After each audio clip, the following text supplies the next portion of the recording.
National Weather Service in Grand Forks has issued a severe thunderstorm warning for northern Grand Forks County in northeastern North Dakota, southeastern Walsh County in northeastern North Dakota, until 12:30 a.m. At 11:56 p.m., a severe thunderstorm was located near or 29 miles southwest of Grafton, moving northeast at 35 miles per hour.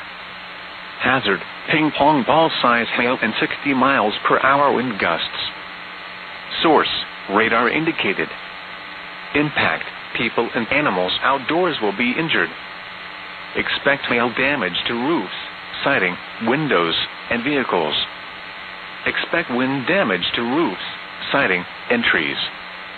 Locations impacted include Minto, Manville, Gilby, Fordville, Forest River, Mackinac, and Forest River Colony.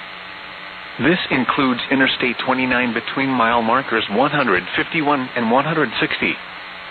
For your protection, move to an interior room on the lowest floor of a building.